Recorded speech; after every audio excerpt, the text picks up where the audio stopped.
Almost 50 years ago, an Academy Award-winning movie popularized the story of Butch Cassidy and the Sundance Kid. Now, the film ends with the two bandits being killed in a South American shootout.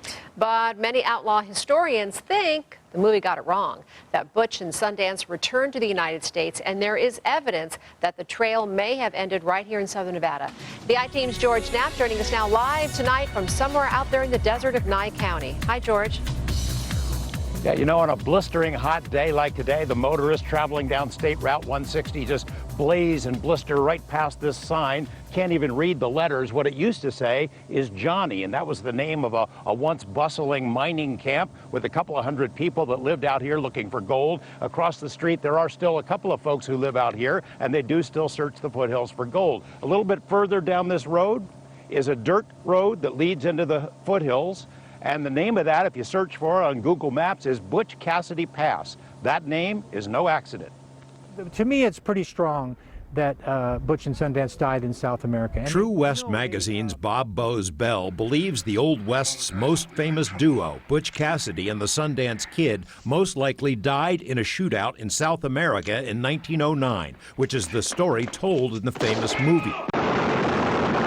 we're finding out new things all the time. Bell was the keynote speaker at a recent gathering in Kingman, Arizona, where descendants of many outlaws who rode with Cassidy's Wild Bunch shared stories. But one branch of the family tree did not spill its secrets at the reunion, the Parkers, as in Robert Leroy Parker, Cassidy's name at birth. And there are dozens of different theories of what happened to Butch and Sundance, but primarily no one can intelligently say that they died in South America anymore. Western writer Kerry Ross Boren has spent more than 40 years investigating the story. Butch Cassidy and the Sundance Kid was This is a clip from an interview he did in 1980 with a Utah TV station.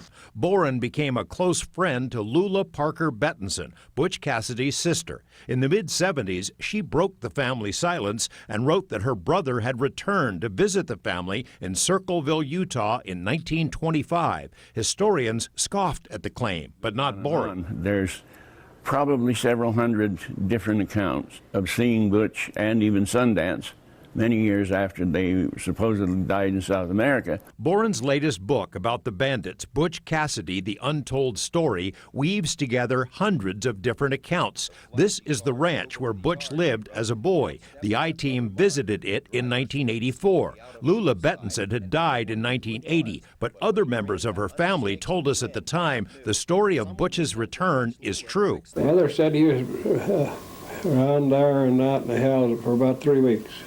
Never did come back again. It's confusing on purpose. Some members of the Parker family weren't told about Butch's visit, so they don't believe it.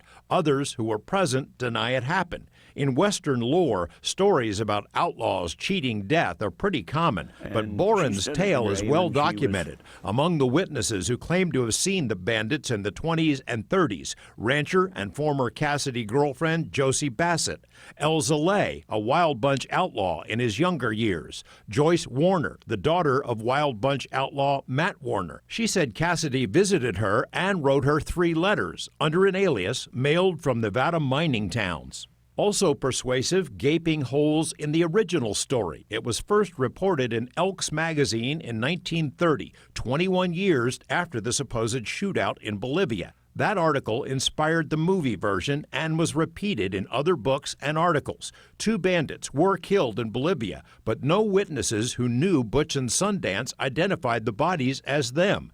In the 1990s, a television program funded an expedition to Bolivia to find the truth. The gravesite, long identified as the resting place of the dead bandits, was dug up. DNA tests were conducted, then compared to the known relatives of Robert Parker and Harry Longabaugh, a.k.a. the Sundance Kid. Experts predicted the mystery would be solved. It wasn't. And in fact, the DNA evidence proves it's not them, right? That's exactly right. They used DNA from Harry Longabaugh's brother, and the evidence showed that there was no similarities whatsoever to the 2 men buried in San Vicente, Bolivia.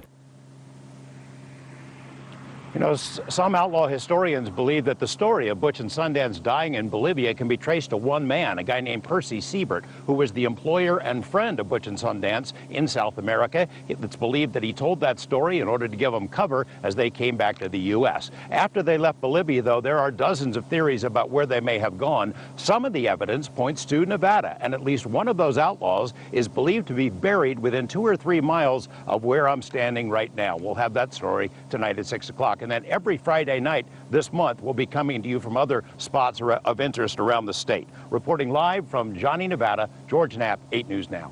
I didn't even know there was a Johnny, Nevada until tonight. And what a fascinating story. It's always unraveling mysteries at George Knapp.